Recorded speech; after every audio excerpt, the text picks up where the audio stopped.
La carrière de Seth Rollins connaît un tournant en fin d'année 2019. En effet, il va décider de se retourner contre les fans et pour surveiller ses arrières, il forme un clan assez badass. Malheureusement, plusieurs facteurs que nous allons voir durant cette vidéo feront qu'il n'aboutira jamais. Aujourd'hui, on se retrouve pour retracer les débuts du Monday Night Messiah, mais aussi de comment il en est venu à créer ce clan. Tout débute lors du Raw du 25 novembre où Rollins prend la parole en tant que leader des vestiaires après un score désastreux de la brande rouge lors des Survivor Series 2019. Il est déçu de ce qu'est devenu Monday Night Raw, pour lui ce show vaut bien mieux que ça. Seth Rollins veut refaire de ce show le show numéro 1, il croit en Raw, c'est pourquoi il les a amenés à venir tous autour du ring pour tenter de comprendre ce qui ne va pas. Mais face aux paroles de Seth, aucune des superstars ne réagit. Rollins décide de s'en prendre à Orton en disant qu'il était le maillon faible de l'équipe de Raw, mais Orton préfère l'ignorer et retourner dans les backstage. Ensuite, il pointe du doigt Charlotte Flair et sa performance en tant que leader de l'équipe de Raw féminine, car elle n'était même pas la dernière membre non éliminée de son équipe. Et en plus de ça, elle ose s'appeler Flair. Même réaction pour Charlotte, elle décide de l'ignorer. Seth renvoie aussi les Authors of Pain qu'il juge inutiles au sein du roster de Monday Night Raw. En bref, tout le monde en prend pour son grade et tout le roster de Raw décide de partir. Rollins dit qu'il a fait ça pour leur bien, pour les motiver et qu'il est le seul à oser dire les choses telles qu'elles sont.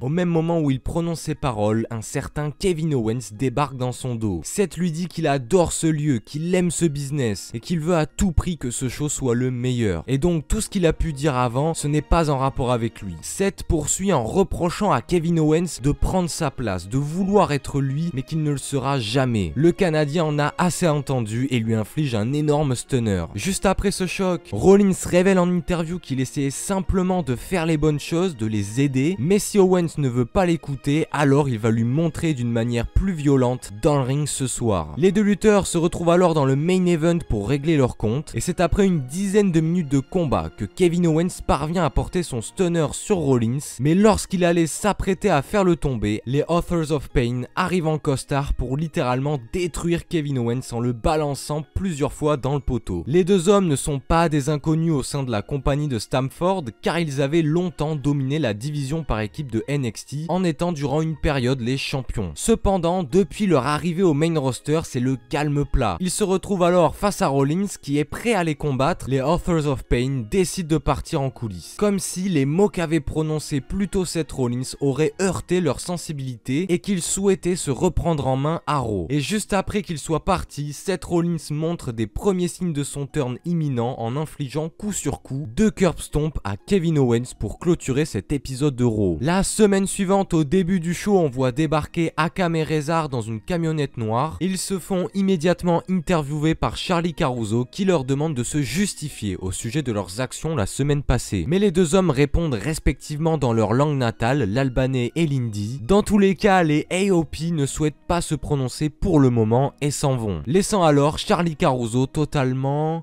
Ah non, j'ai pas le mot. Seth Rollins fait ensuite son entrée avec une veste en cuir, un changement vestimentaire assez drastique comparé à ce qu'il pouvait porter auparavant. Rollins revient sur les propos qu'il a tenus la semaine passée et dit que ce qu'il a dit venait du cœur, car au fond les autres lutteurs en backstage sont comme ses frères et ses sœurs. C'est pour cela que c'est sa responsabilité de les motiver et d'en tirer le meilleur. Seth tient à s'excuser auprès de l'univers de la WWE et aux autres lutteurs, mais surtout à Kevin Owens. Il demande alors au Canadien de venir pour qu'il les lui présente en face à face. Owens lui demande alors si ses membres de sa pseudo-famille ne seraient pas par hasard les AOP. Ce à quoi Seth répond qu'il n'a rien à voir avec cela. Owens n'y croit pas et les deux principaux intéressés débarquent alors sur la rampe d'entrée. Ils ne tournent pas autour du pot en leur proposant un match ce soir face à eux deux, mais ce qui est très intéressant, c'est que Kevin Owens n'est pas crédule et il ne croit absolument pas en la version de Seth Rollins comme quoi il serait innocent. Seth est épuisé de devoir se justifier et décide de quitter le ring et donc de laisser Kevin Owens seul face au AOP.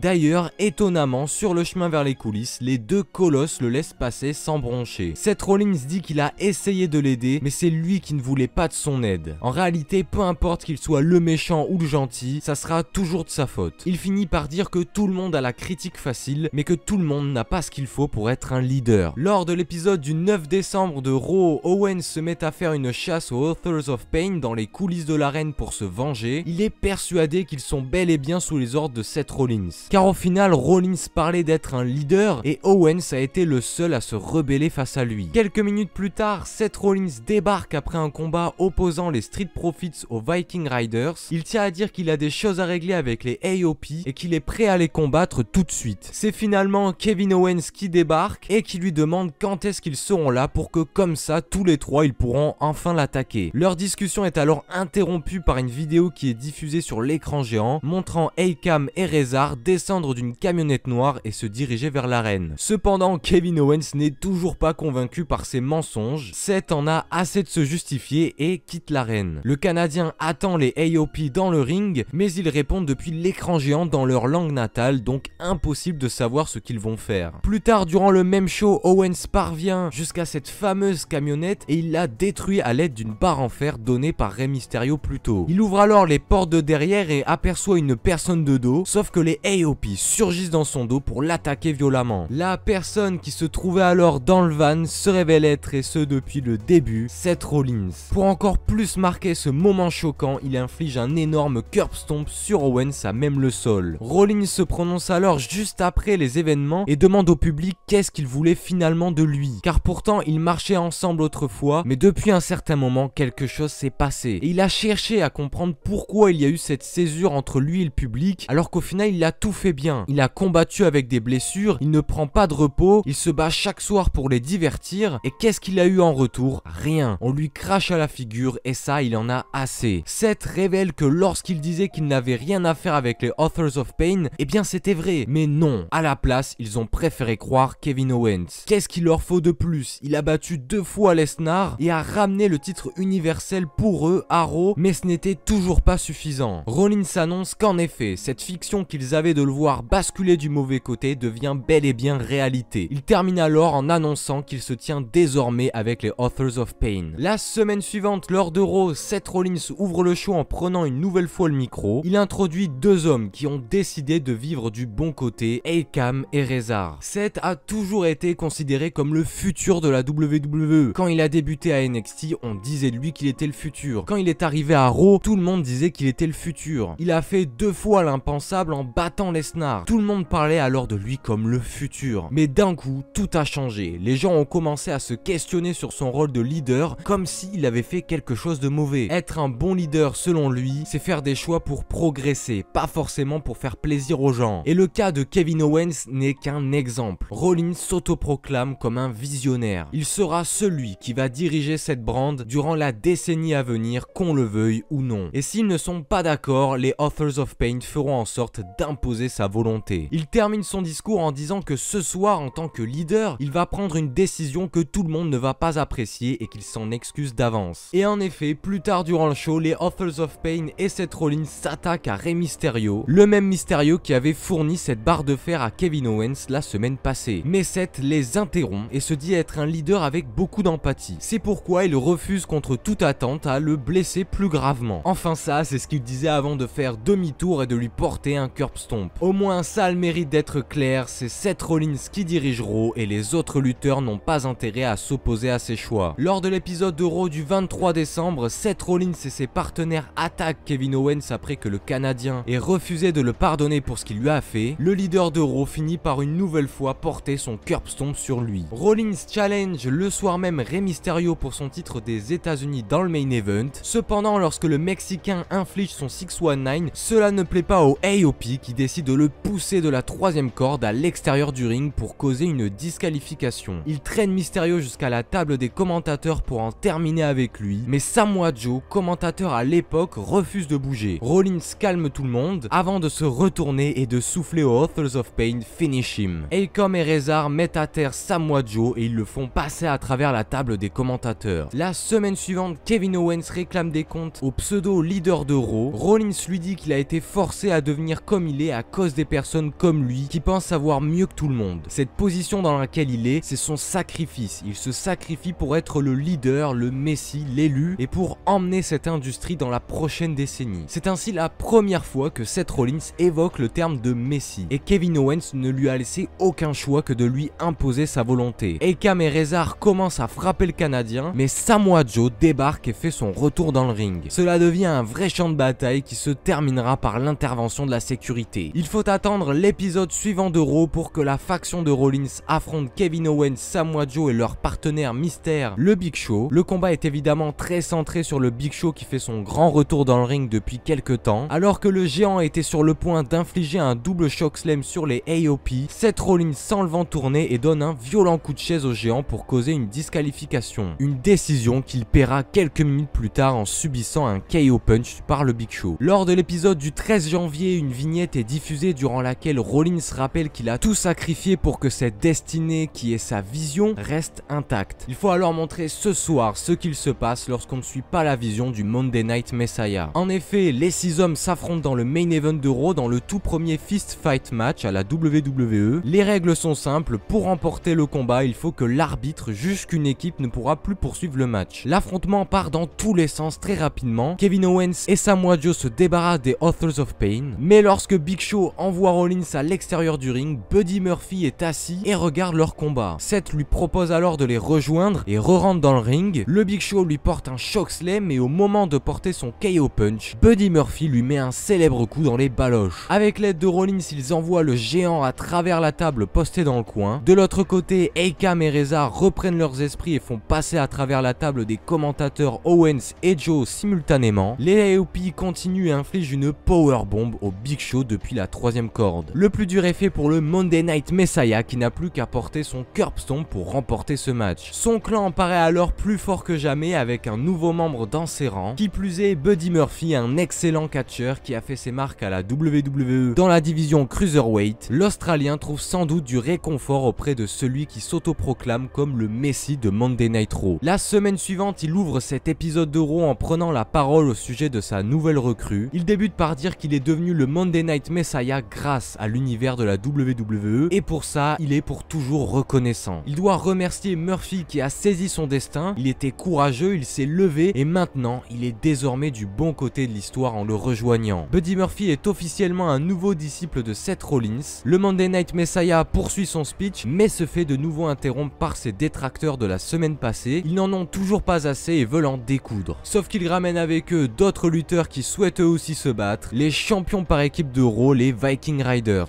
Et les 4 hommes font le ménage dans le ring et forcent les disciples de Rollins à battre en retraite. Plus tard, durant le même épisode de Raw, Rollins et son nouvel apôtre Buddy Murphy s'allient pour affronter les Viking Riders pour leur titre par équipe de Raw. Et c'est au terme d'un rude combat que Murphy porte un gros coup de genou au visage d'Eric. Dans le dos de l'arbitre, le vicieux Seth Rollins exécute un curb stomp sur l'arête du ring. Murphy fait le tomber et oui, les deux hommes sont désormais les nouveaux champions par équipe de Raw. J'ai envie de dire quoi de mieux que des titres pour crédibiliser une faction. Les dires de Seth Rollins deviennent alors réalité et le Monday Night Messiah attend avec impatience le Royal Rumble pour le remporter une seconde fois. Sauf que quelques jours plus tard, lors du Royal Rumble, eh bien tout ne va pas se passer comme prévu pour l'élu. Il arrive accompagné de ses apôtres en 30e position et ils font le ménage dans le ring sans éliminer les autres participants. Seth, à l'aide de ses acolytes, élimine successivement ses rivaux, d'abord Kevin Owens avec les AOP qui lui éviteront l'élimination en le rattrapant en plein vol, puis Samoa Joe. Une fois seuls, les participants restants se liguent contre lui pour l'éliminer du Rumble. On notera d'ailleurs sa tentative d'alliance avec Roman Reigns en souvenir du Shield qui échouera malheureusement pour lui. Lors de l'épisode de Raw qui suit le pay-per-view, Seth Rollins prend la parole accompagné de Murphy en se réjouissant d'avoir éliminé et d'avoir empêché Joe ou Owens d'aller à WrestleMania. Le Monday Night Messiah révèle qu'il a accepté le challenge de Joe et Owens pour un combat avec les titres par équipe, mais cette fois-ci ils n'auront pas l'aide d'Akam et Reza qui se font attaquer par les Viking Raiders en coulisses. Après plusieurs minutes de combat, Rollins s'apprête à reproduire la même ruse que la semaine passée pour conserver les titres par équipe, mais Kevin Owens le contre. Le Canadien veut porter son stunner sur Murphy, mais il doit d'abord s'occuper de Rollins et il lui inflige donc sa prise de finition, un court instant de distraction permettant à Murphy de faire un roll-up pour conserver les titres par équipe. Lors du premier épisode de Raw du mois de février, Kevin Owens revient à la charge en affrontant, accompagné des Viking Raiders, les Authors of Pain et Buddy Murphy dans un match à élimination. Avec la triche du Monday Night Messiah et une blessure d'Ivar, Owens se retrouve alors seul face aux disciples de Seth Rollins. Le Canadien parvient à éliminer Akam et Murphy, mais grâce à une distraction de Rollins,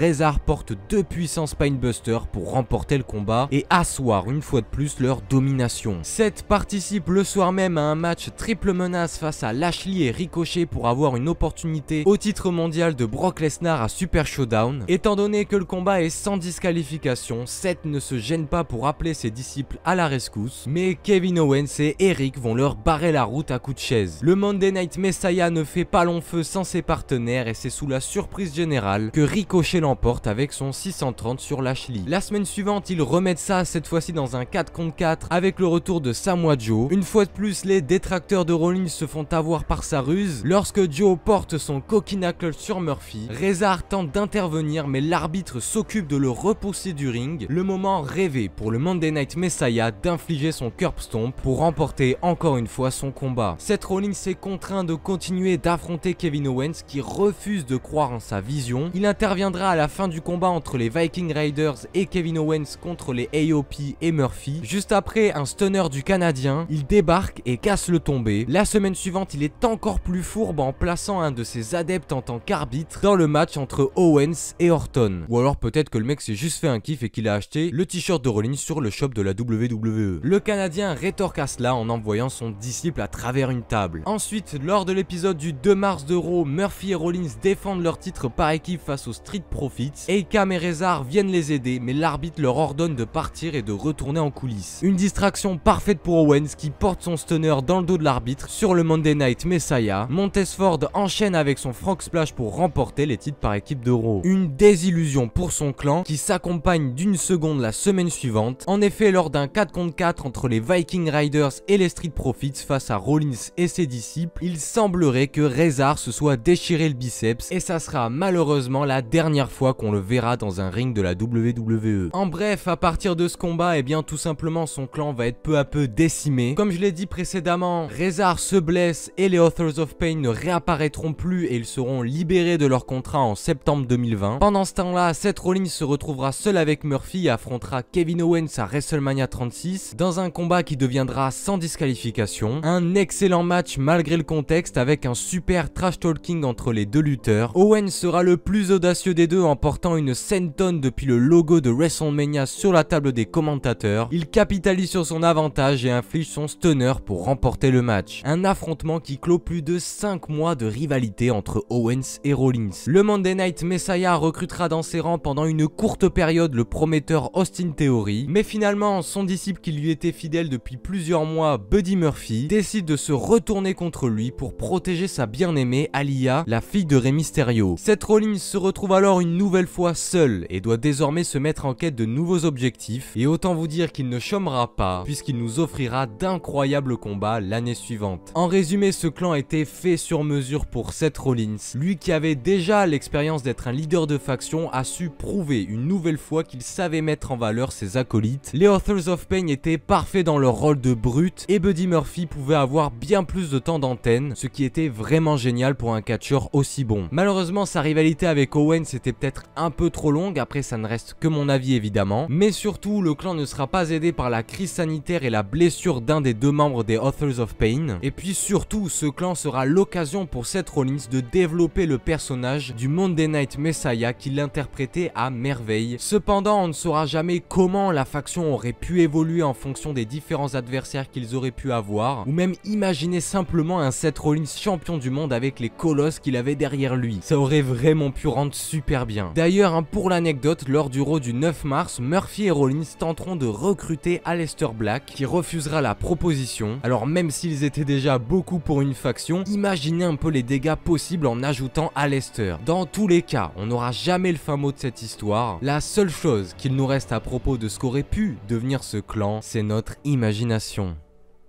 Voilà, c'est la fin de cette vidéo, j'espère vraiment qu'elle vous aura plu, n'hésitez surtout pas à me le dire en commentaire. Si jamais mon contenu te plaît, n'hésite surtout pas à faire les fondamentaux qui sont de me laisser un petit pouce bleu pour le référencement, à vous abonner à ma chaîne YouTube et à activer la cloche des notifications pour être au courant dès qu'une nouvelle vidéo sort. N'hésitez aussi surtout pas à me suivre sur Twitch où je live au moins une fois par semaine, le lien est en description. Et si tu veux être au courant de toute l'actualité de la chaîne, tous mes réseaux sociaux sont disponibles dans la description. Et surtout, n'oubliez pas, aimons-nous et aimons le catch.